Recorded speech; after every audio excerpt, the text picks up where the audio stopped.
My wife wrote that introduction, so it's probably a little over the top. She wrote it after someone introduced me as, well, John's a contractor type who thinks he has a good idea. Y'all judge for yourself. So thank you for that heartfelt introduction, John. I hope I can do it justice. I want to talk about the reasons why we do stuff and how we do stuff, and we ought to be able to connect those things. We ought to be able to say, I want to make my neighborhood better. I want to make it better for the long term. I want to make money while I do it so I can do it more than once. I don't want to become a former developer really quickly. I want to do this for a while. But when you come to think about building inside an existing neighborhood where folks have lived for a couple generations and where certain code officials have had many arguments with other people that have the same job as you, other developers, it's never a clean sheet of paper. It's always got some marks on it before you show up. And a lot of this has to do with the sort of choices we're making about what we want to build and where we want to build it, or what we want to renovate. So I want to make you start thinking about the scale of what you want to do, or what someone might want to do next to you on the next property, and the pattern it gets arranged in. So scale and pattern. The joke that goes in here, I'm supposed to explain to you about how Phyllis Diller and Cindy Crawford weigh the same. Just material is distributed differently, and the experience is different from one to the other. There's a Brad Pitt non-nos joke in there too for ladies. So the pattern that things get arranged in. You think about music. I'm told by my son that there are 7,328 notes in Beethoven's Moonlight Sonata. And I think that's a lot of notes. I mean, if we put a cat on a piano and they generated that many notes, it would become long and tedious. Same number of notes. It has the same zoning. Right? It complies with the same building code. We can count the notes, and then we would know how good the music that cats are producing or Beethoven did. Right? The pattern. So how things get arranged is actually pretty important about whether what we build is worth a damn. So scale. Now, on the left, this is an exotic place. You've never seen anything like this. This happens to be in Bozeman, Montana. In Bozeman, Montana, they have a comprehensive plan. They have a rather elaborate zoning code and building code. And they even have a 7-page sign ordinance, which is clearly evidenced by what we have there. And they even have, on this state highway, they even have a pedestrian. I don't know if you can find him there. He's wearing red pants, so you can pick him out. He's kind of stranded on the island in the middle, trying to get over to Hardee's. And we've come to accept this sort of pattern. These signs are big so that you can read them at 45 miles an hour in your car while you're on your phone. But, okay, that's the scale we're operating at. Being able to see the sign and know what's going on at 45 miles an hour, and to be able to see that there's plenty of parking. If you pull into Hardee's, you're not going to be, there's never enough parking at Hardee's. Hardee's always, for some reason, always has plenty of parking. And there's probably a rule in the Bozeman, Montana zoning code that says, well, if you build a restaurant, any restaurant, anywhere, you'll need 10 parking spaces per 1,000 square feet. Because, God forbid, you should be turned away from getting a chicken sandwich because you couldn't find a parking space. So they're prepared for the 100-year parking event where everyone simultaneously sees the best chicken sandwich they had on Hardee's ever and makes a beeline out to the highway to go to Hardee's, and they all can find a place to park. Because that could happen. We want to bake that in because we don't want to ever get a phone call, people complaining about there's not enough parking to get a chicken sandwich. I've sort of amplified that for effect, but I don't think that ever happened. On the right, is a nice little downtown where people are enjoying $2 coffee under a yellow umbrella. Obviously, people have found their ideal mate and are strolling down the street together. Makes it an attractive place when you think about it. There are trees that filter the sunlight, but don't block the signage for the place where you buy $2 coffee, so you know where to find it. And there's parking on the street that makes it feel safe to walk down the street and slows down the traffic. These are two different patterns.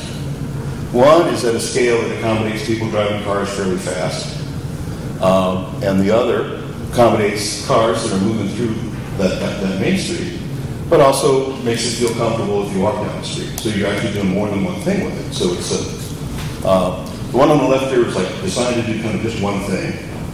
And the one on the right does many things, very flexible. And we want to think about scale because that has a lot to do with helping us pick the right tool for the job.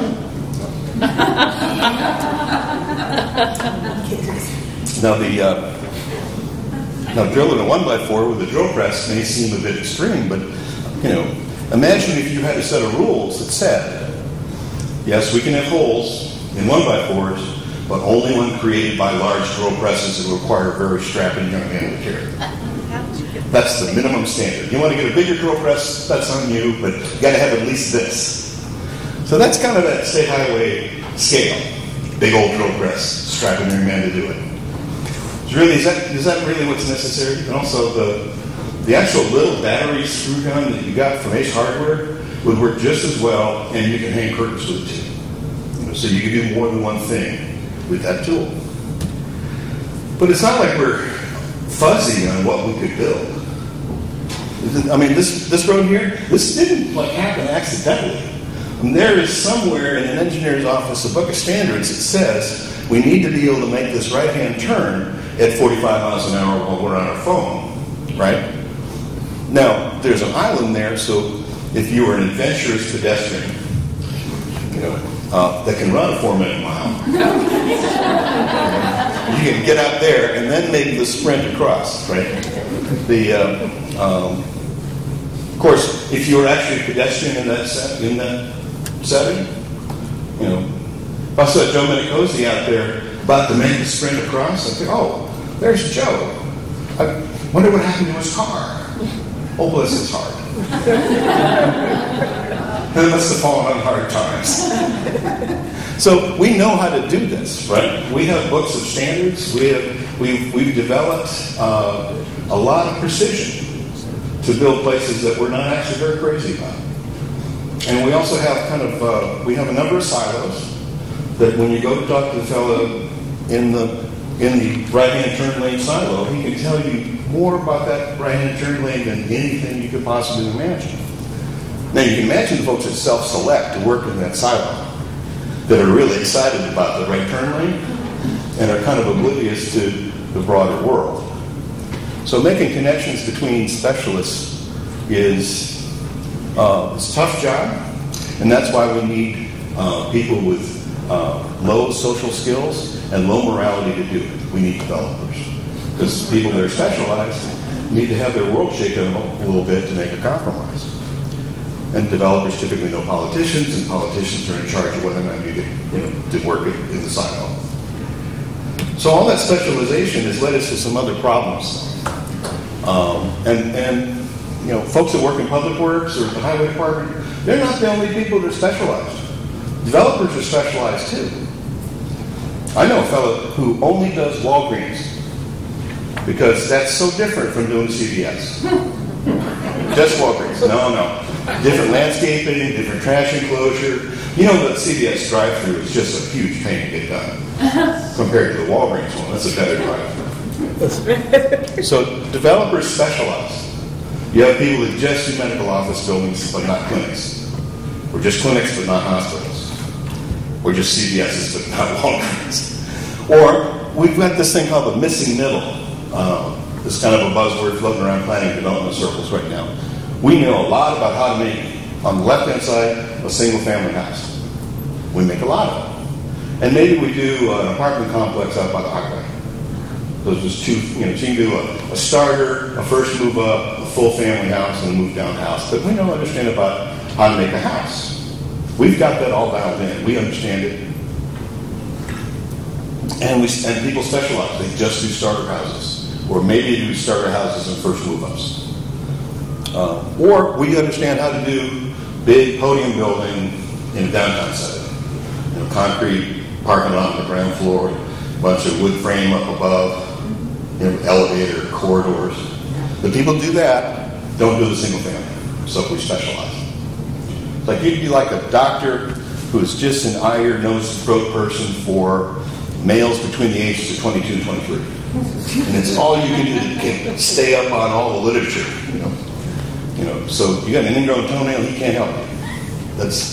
I haven't read anything on that. So as developers, we go to one end or the other. And the stuff in the middle, maybe built in that great neighborhood in the 20s, little 7, 8, 24-unit apartment building. Back then they called them buildings, not complexes. Complex sounds like something you have to go to head shrinker for. But apartment buildings at a small scale, or a duplex, or a little mixed-use building on Main Street, that's kind of we can see them. They were built by somebody at one point. But we start to treat them, we treat them like the artifact that demonstrates the existence of a lost race. Oh, well, that was built out of 2x4s and windows from a lumberyard and has a concrete sidewalk. We could never do that again. Their secrets are lost to us. And that's the reason why we should really honor and respect older buildings, because the lousy buildings from the bygone era, from the lost race, they fell down a couple of generations ago. We get the good stuff brought forward. So we should not be casual about tearing down an old building. We should look for a way to make it work. And a lot of times that make it work conversation doesn't fit with the specialization we've done. Well, this older building does not in any way resemble the CVS. Therefore, we could never operate a drugstore inside the Dunwoody Pharmacy. So therefore, that drugstore, as far as we can tell, by our lights, does not exist because it doesn't fit our model. So we see a lot of specialization in a lot of areas, from the city to the folks that build buildings to the folks that take care of buildings. And we could learn some lessons from exotic buildings like this. I want you to pay special attention. This is a very innovative approach. This is what we call the rectangular building. This is going to be huge. There's a rectangular building with vertically proportioned windows and doors. Even better, right? Now that you know about this, you can't unlearn it. You're going to go out and you're going to see these everywhere. And then sometimes you see buildings that are not rectangular and are all kind of cut up and rounded and angles and everything else. And you'll say, oh, gosh, that would have been a good place to build a rectangular building. Because that building may have some troubles with maintenance. But for this is built in Charleston in 1820, and they figured out how to keep it from leaking, which is a fine quality of the building. The exotic building that turns corners and goes up and down, yeah, we're coping. We caulk it every 3 years, and it's pretty much okay. But it's not great. It probably won't be loved. It won't be taken care of. But this basic little building, there are so many great neighborhoods that are built with this kind of building block. And we talk about missing middle. This is a fourplex in Little Rock. And people talk about, this is near the medical school. And people talk about how long they were on a waiting list to be able to rent an apartment there. It wasn't until the last year of grad school or medical school they were able to get in there. And they talk about living in this building like they studied abroad in Florence, right? And the little details that were just right. It was never an issue finding parking because there's parking in the front and there's a few spaces in the back. And they didn't have to park in the parking garage. And they didn't have a big corridor to go down. And they feel like this was a dignified part of the neighborhood. And through the miracle of making a rectangular building with one door, this looks like it might be the home of a successful eye surgeon, as opposed to his 4 apartments rented by medical students. So the pattern things are arranged in does a lot. If it had 4 doors, then you would know that it's not a house. But you go in that one door, into the stairway, and people's doors are off, and it could pass for a house. Now, I was in a place you may have heard of, Columbus, Georgia. And I saw this, I think this is Wildwood Court. People know this building? Anybody on a waiting list for 2 years to get into it? Anybody know somebody that used to live there? Well, in addition to, I mean, technically, in today's world, this would be considered an apartment complex, right? And anywhere else, say north of town, there might be an apartment complex that their main amenity is that they have a swimming pool nobody uses. And that was what made you decide to rent in that complex versus it's a bigger swimming pool no one uses than the other swimming pool no one uses. You know? And those apartment complexes are kind of a commodity product. They're not as nicely appointed as this. Your unit won't have as many windows. And from that apartment complex, you could not walk to Chick-fil-A on a cloudy day and get yourself something. So Wildwood Court has the amenity of a Chick-fil-A sandwich. Now, the people that own Wildwood Court don't have to run Chick-fil-A. They don't have to hire people. They don't have to clean. They don't have to make sure the place is clean and nice. They don't have to go out and restock the parking lot. That amenity is out there, and they benefit from it because it's part of the neighborhood. Now, the price line on the bottom there, that's the assessed value that y'all collect property tax from Wildwood Court on a per acre basis.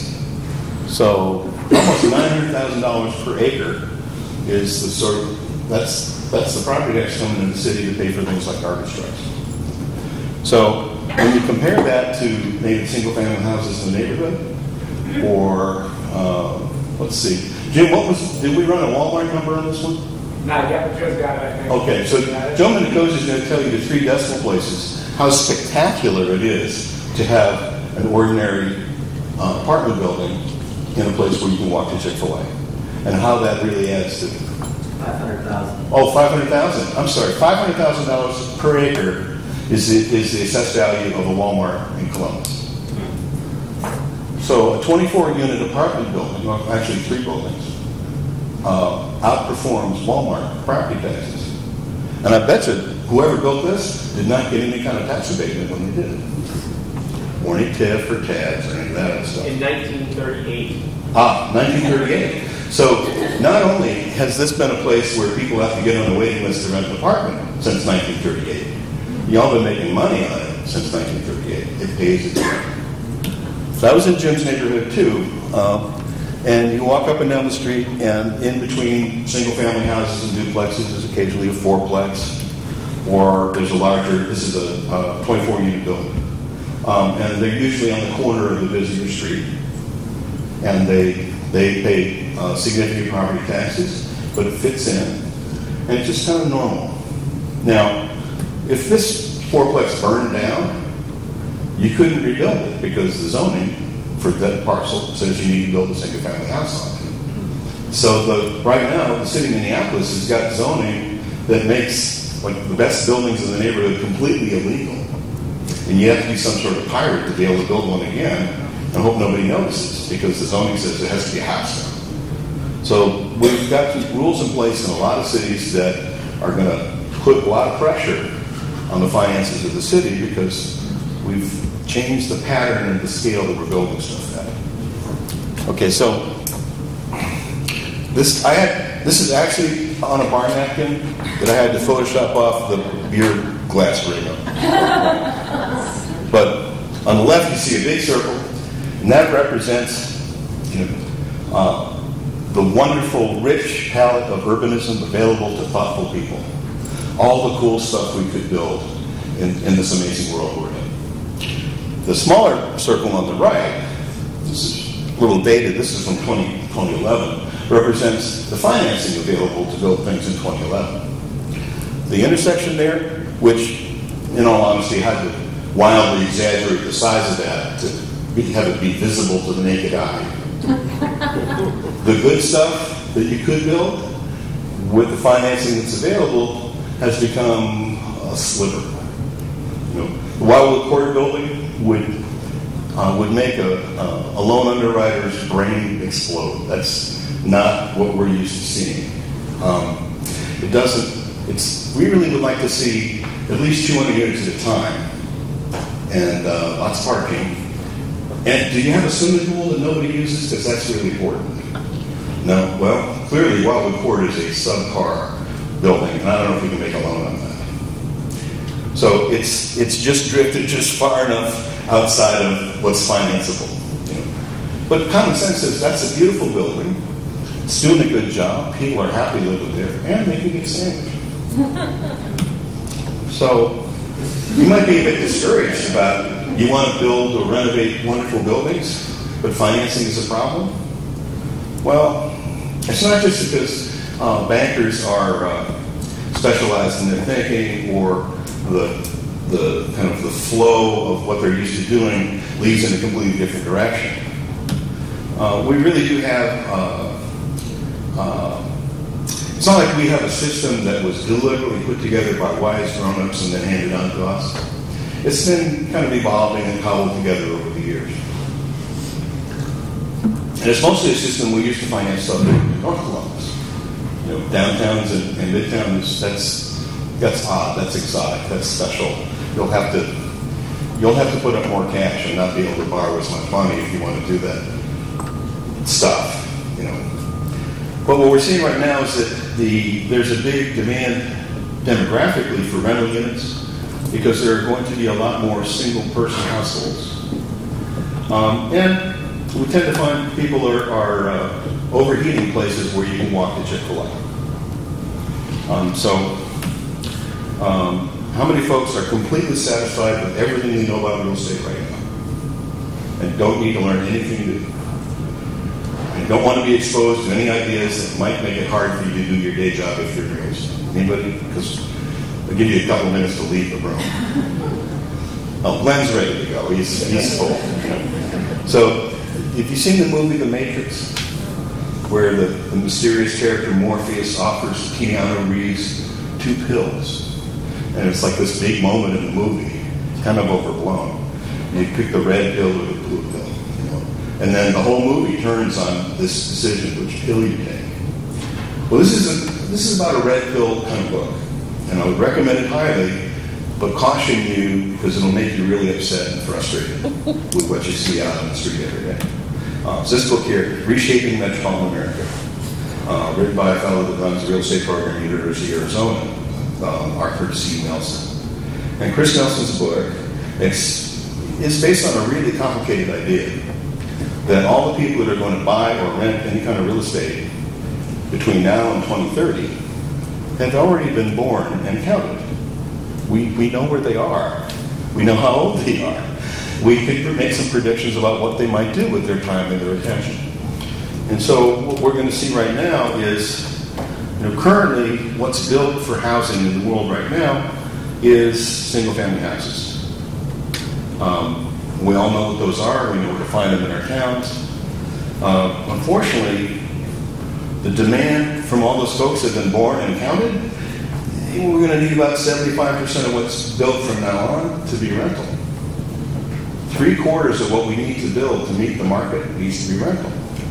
So if you're looking out and you're driving down a windy road, you look out over the hood of your car and you see there are a number of turns coming. Okay. This would be a really bad time to navigate by your rearview mirror. You'll hit something. It'll be a problem. Could be life-threatening. Now, when Chris Nelson came out with this study, on a national level, by 2030, we're going to have about 83% of all households in America will have no kids.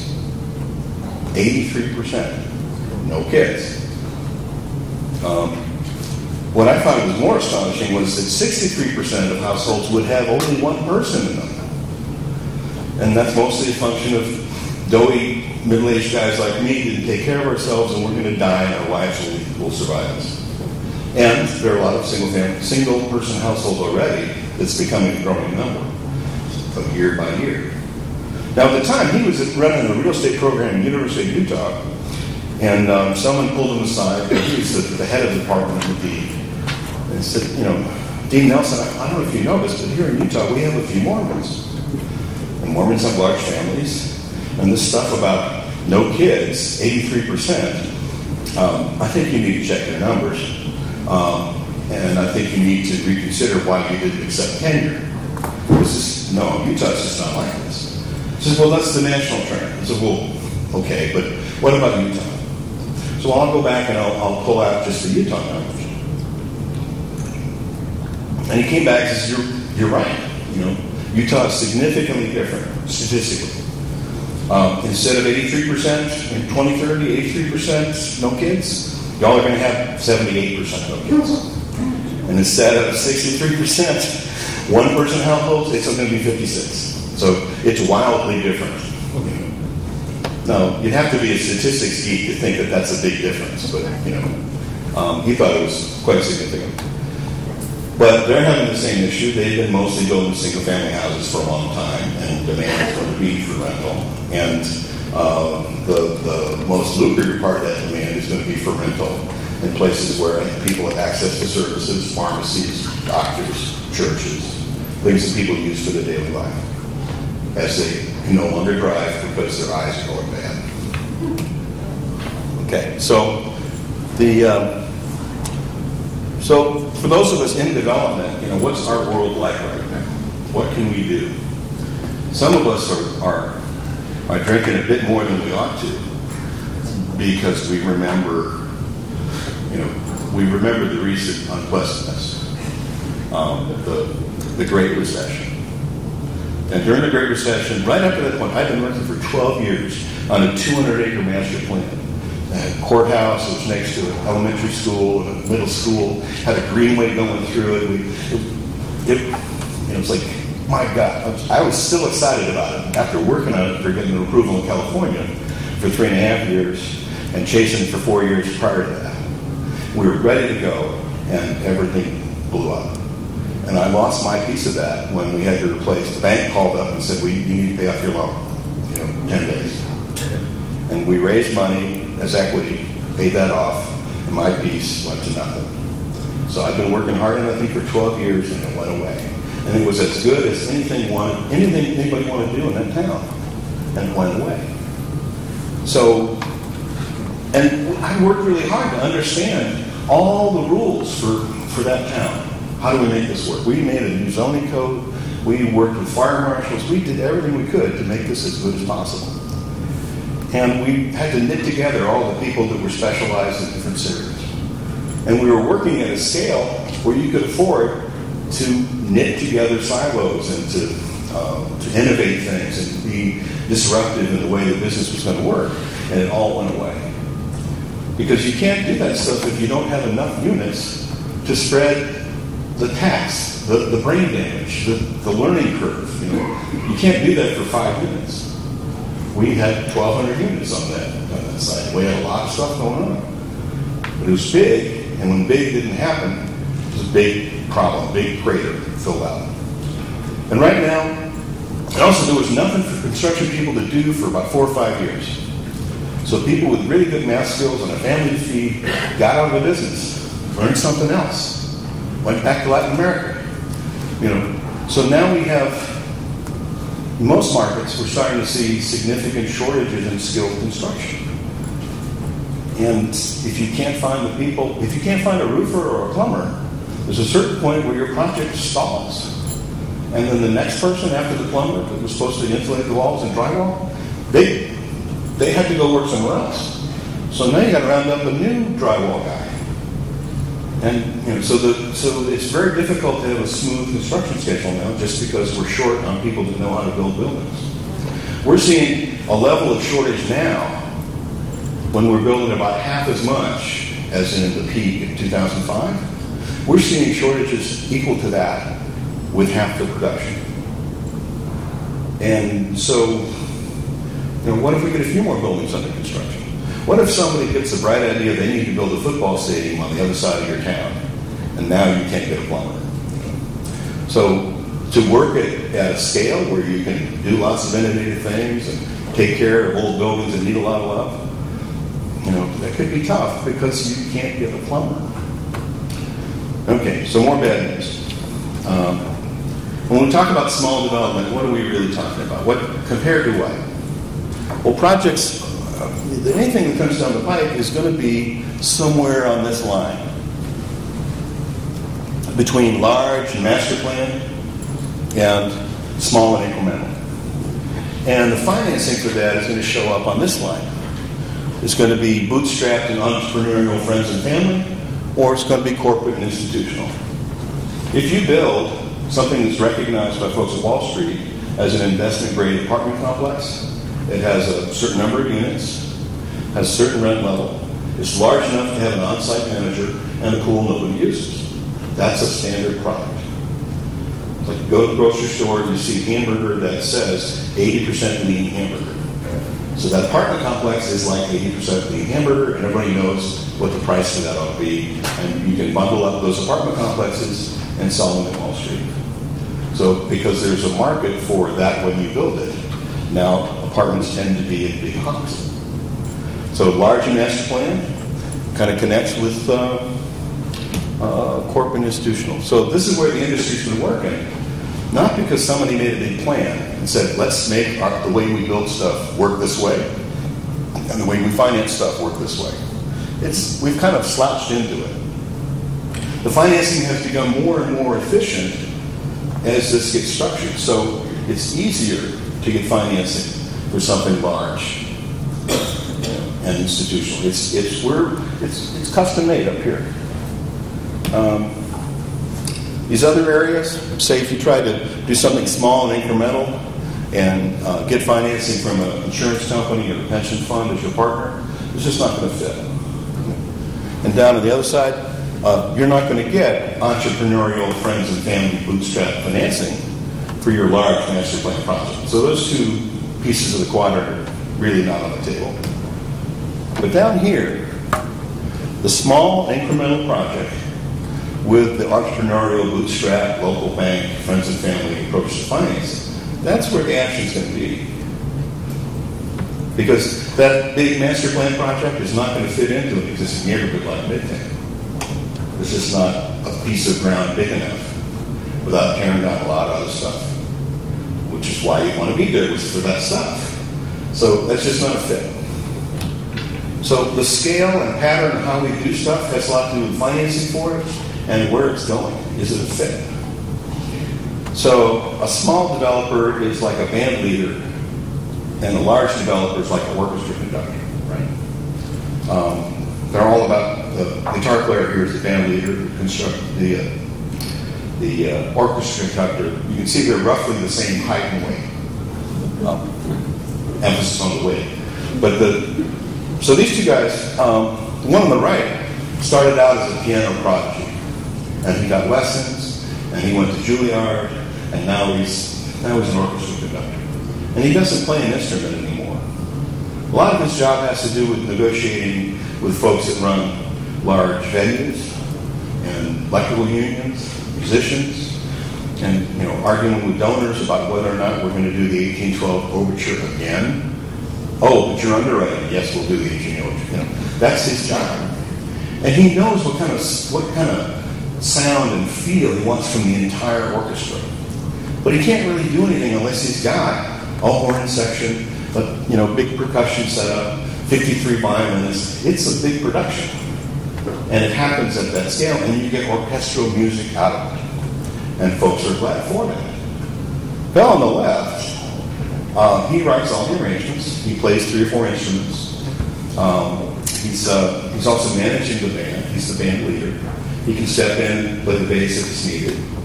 And he also has other specialized skills, like he knows where all the good days ends are between here and Atlanta. So if you're taking the band on tour, the band's not too disappointed.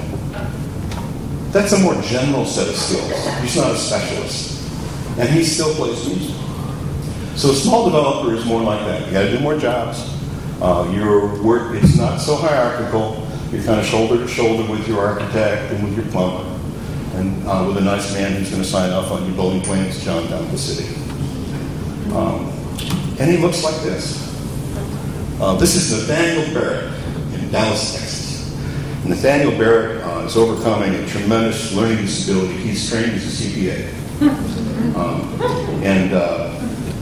But he was able to recognize that the numbers on this godforsaken beige piece of crap building are going to be pretty good if you can do a couple of the right things.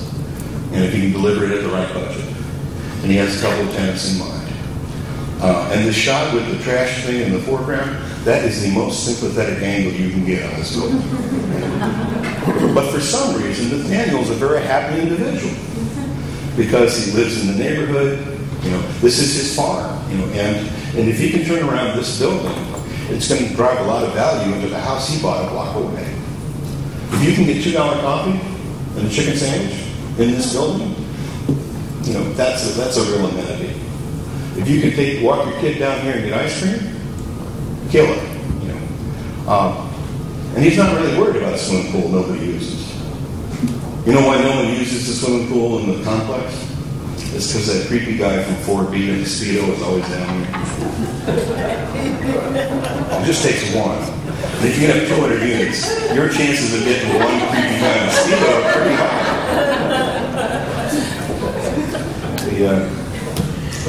Okay, so remember this, right? We're still looking at that little narrow segment.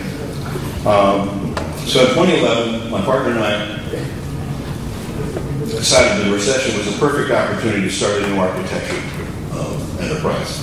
Because what better time to start an enterprise like that, providing services to people who build buildings, if no one was building buildings. We thought it was like, it's a contrarian play, right? Also, we didn't really have a choice. That's what we're trained for. So at that time, you couldn't get a construction loan for anything. You could have conversations with a banker, and they would talk wistfully about how I'll come back in about 2 or 3 years when we're ready to lend money again, because our life is very hard as bankers. Where regulators are slamming the barn door after many horses have left on Wall Street, and we're suffering because of that. We can't make that loan. So we started looking around what loans could you get.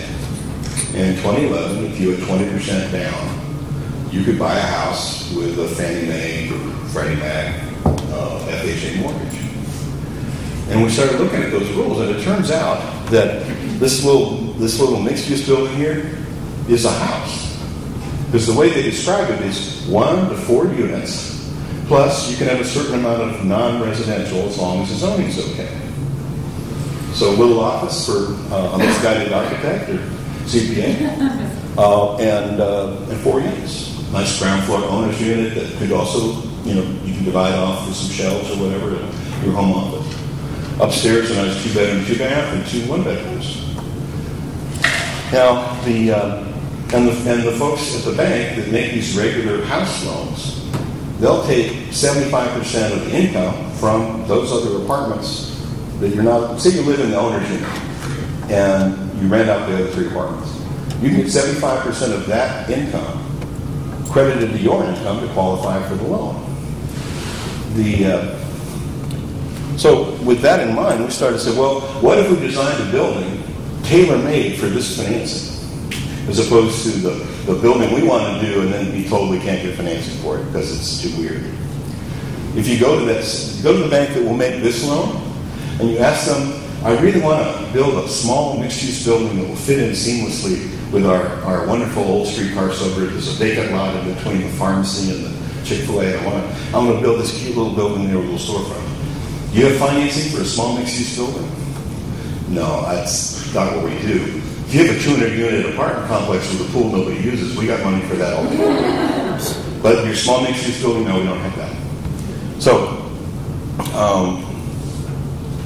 sometimes you just need to feed people what they eat in order for them to be able to help you. So, this is a house. Do you have a mortgage for a house? Yes, we have a mortgage for a house. It's like, oh, do you have a mortgage for the house that's 1 to 4 units? Yep, we have that. And I can have a little non-residential in there? Oh, that sounds odd. No, actually, I downloaded from the internet, the 90-page document that people in some windowless office of your bank read when they decide if they're going to make a loan, and it says it's okay. Well, that sounds really irregular. I don't know. We'll have to ask those people in the windowless office. So as it turns out, for at this time, the limit on that downstairs space, the non-residential, was 20% of the total building area. And this one happens to be, because we designed it to meet the financing, 19.7% of the total building area. And we got there by making the bicycle storage closet 6 feet deeper. We took it from 21% to 19.7%, with that little move. So form, every architect knows that form follows finance and parking. Or function, one of those. So we put this out, we sent it to all our friends, and we even put together a little pro forma that shows that if you built this building and you rented it out, you would make money, and you would have a building, which we thought was a radical process. But, and a lot of folks reskinned this and made it fit into their local community. But when it comes to things like this, now you would have still had to go get money to build it. But if it's a small building, you might find yourself an eye surgeon who's not doing very well in the stock market that will be willing to build this building with cash, make a nice return when you pay off that private loan with a conventional FHA mortgage. So find somebody local that cares about that vacant lot next to the pharmacy. Now you guys are lined up on the same track. You want to do the same thing. He needs to make money. You need to make money. You need a building that's at the right scale that fits into the pattern of the existing neighborhood. So we start narrowing it down from the 200 units with a swimming pool nobody uses down to 4 units and a little insurance office. Now we don't have to stop there. We could build several of these and end up with 16, 18, 24 units. And then as architects, we might could get a little more picky about what clients we take on because we've got mailbox money from our collection of cute as above little fourplexes. My wife's got. So what about an existing building on a main street? If you go to the bank and says, I would like to have a loan to renovate and lease up an existing mixed-use building on Main Street. And then you get the question about, well, how about instead you do 200 units with the swimming pool? No. I love this building. It's vacant. It's next to my restaurant now. What can I do to finance this building? Well, if this building, now the new FHA rules are you can have up to 49% non-residential and 1 to 4 units. So you could have the whole ground floor be something other than someone where someone lives. And if it's got a stairway cut into it, you're going to have less than 50%, right? 2-story building. So this one with, say, 4 units plus some non-residential, it's a house. Everybody, this is a house. And for a house, we can get a 30-year mortgage. Now, you still might have to go find your friend the eye surgeon to do the construction loan. But it's usually when you build a building, a mixed-use building, you'll have to demonstrate 2 or 3 years worth of operating history, where you got to show what the rents were, what the expenses were. You made money at the end of the day. Got it for 3 years solid. This is now a business that makes money, not just a building that someone could rent someday. So for a commercial loan, you have to have it what they call stabilized. But if you're taking it out with a mortgage, if you buy a house, do you have to demonstrate that you have tenants that have stabilized the other half of the duplex you want to buy? No. It's a house. And so you get a certificate of occupancy from John down at the city. And now you can just pay off the eye surgeon's construction money with your 30-year mortgage. You don't have to wait 2 years. So this building that needs a lot of love can get the financing it needs from the regular systems that are already in place if you can kind of hack the system a little bit and have people recognize that technically it's a house. Okay? How you label things is really important. If I offered you uncooked fish of an indeterminate age, does that sound like lunch? No, thanks. Bless your heart. I'm not really interested. Oh, this is sushi that our sushi chef from Atlanta has prepared. Isn't it beautiful? It's actually still uncooked fish of an indeterminate age. But now it's sushi. There's a little horseradish on the side of it. So it's not a small mixed-use building. It's complicated financing. It's a house. There we go. And so is this. This is a little easier to recognize. The house does have a pitched roof. Now, at the time I was visiting Jocelyn, there's two apartments upstairs. There's this lawyer's office on the ground floor, and then there's a little granny flat in the back. And it's a house. Now, since then, the fellow who lives in the granny flat and rents out the building he renovated in the front found it was much more lucrative to rent the lawyer's office to a wine bar. And he also felt like that was a better amenity for him, so because he didn't need a lawyer. But this little building sits on a little postage stamp lot, generates a tremendous amount of property taxes to pay for streets and sewers and garbage trucks and police. The tent's made out of wood. It's not a concrete building. We could do this, with 2x4s and windows from the lumberyard. We could do this. We could do this in Midtown. We could do this on the edge of Uptown. Now, this is something that I'm really proud of my partner for coming up with this. This is a 3-story mixed-use building. It's no longer a house. It's more than 5 units. So you'll get a commercial appraisal, a commercial loan, and when you want to pay off the construction loan, you can only do it after getting enough rental expense history. But what's different about this is that this is a 3-story building with no elevator required by handicap accessibility. Because the Fair Housing Act says that once you have 4 units or more in a building, all the ground floor units have to be accessible, adaptable. And if you make an economic decision that says you're going to put wine bars and lawyers on the entire ground floor, well, now the ground floor, for the purposes of Fair Housing Act, becomes the second floor. So you'll need either a big grade to get in from the back or an elevator. And for a small building, the cost of an elevator, considering against the rents you're going to have to pay, you can't build that building. You can't do these buildings that are all over our country on main streets. You can't build it new anymore because you need an elevator. Unless all of the ground floor units, residential units, are accessible, adaptable. Now, how many units in this building? That's the ground floor on the right. How many units would we have to satisfy the requirement for all the ground floor units have to be accessible? 1. All 1 of them. Okay, so this building, with its one bedroom accessible unit, satisfies that requirement, and now you don't need an elevator for the second floor or the third floor. Also, you don't have to build, once you get past 4 units on a floor in a sprinkled building, now you have to have 2 stairs, 2 means of egress, and a hallway in between. So you have to pay for it to build it, pay for it to maintain it. Now you're going to get more expensive. But if you keep it to 4 units or less, 1 stair is fine.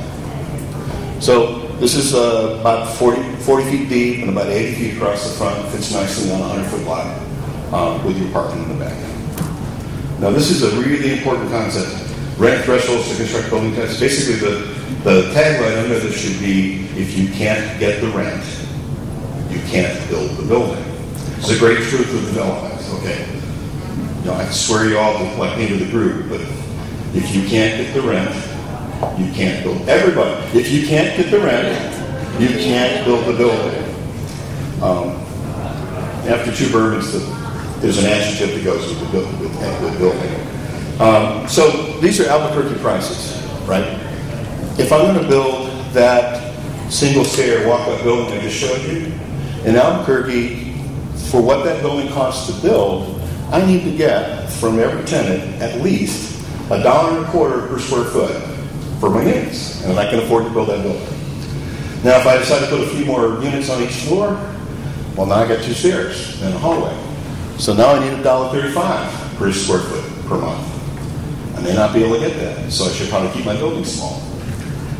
Now, if I add an elevator, well, now I need $1.50 per square foot per month. And if I want to build the amazing mixed-use building with a concrete podium and 4 stories, like some of this nice new buildings downtown, I'm going to need $2 a square foot. So if the rent I can get for a 500 square foot studio is not $1,000, I can't build that building. To start looking at the other ones. And if I'm a little worried about whether or not this is all going to work, or my partner, the eye surgeon, only wants to put a certain amount of money at risk at a certain time, I'm going to move into the smaller end of the spectrum. So the big firm that wants to build a half-block building with parking underneath and a couple of symbolic shops in the front and a whole bunch of units and hallways. Is anyone really excited about living in an apartment building where you have to walk down a carpeted hallway with flickering lights? Or, is that like your dream? As you get older, you want to be in a corridor building. Nobody really likes those. We just sort of, it's part of the deal. You kind of put up with it. I'm thrilled every time I go to a hotel where there's a window at the end of the hallway. I feel like such a grown-up. So it's going to be hard to build that building. You're going to do parking inside the footprint of the building. It's got to be fairly big. And that starts to drive a whole lot of other stuff. So your town might have to make some compromises if you're going to let me build that, if I'm going to build that building.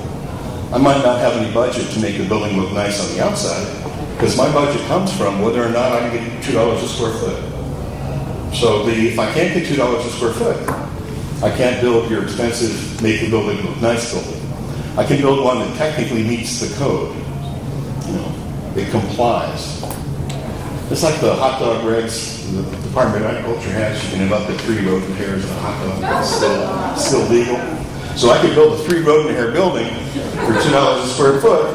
And if y'all want brick on it, well, I'll probably need a tax abatement and a few other things. Because I'm working at this end of the spectrum. The other stuff is going to be easier to do, and it will probably fit in better. And there's plenty of financing available for different types of buildings at the small end.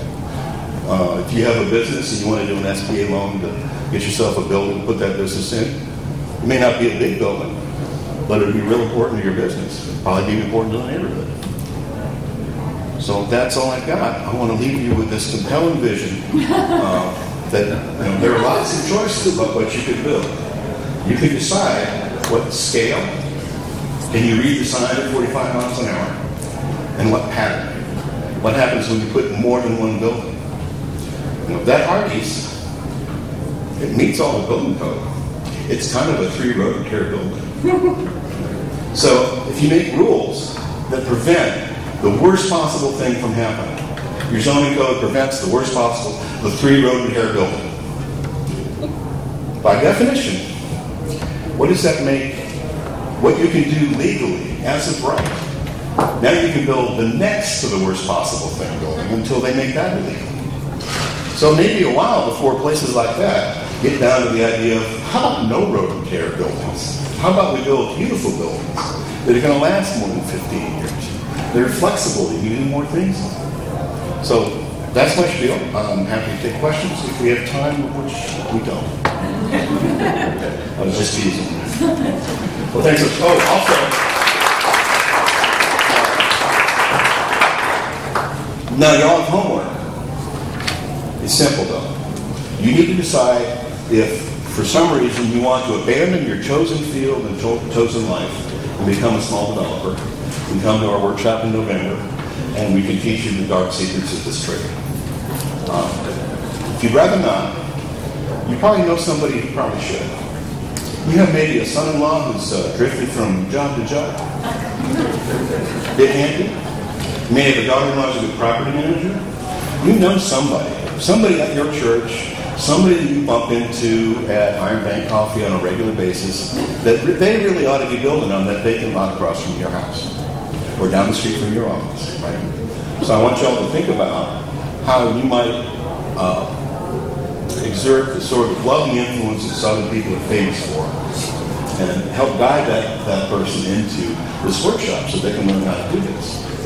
And you may want to come yourself so you can become an effective champion for those people.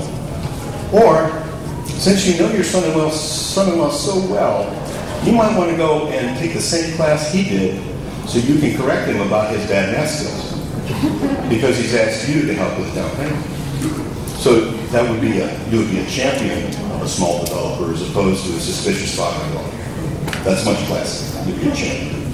So for all the suspicious father-in-laws, champions. And for all the dead mother types that want to make their neighborhood better, but would prefer that some younger person do it. Or for the retired school teacher who's looking for a compelling, exciting new career. Don't come. Okay? Thanks much.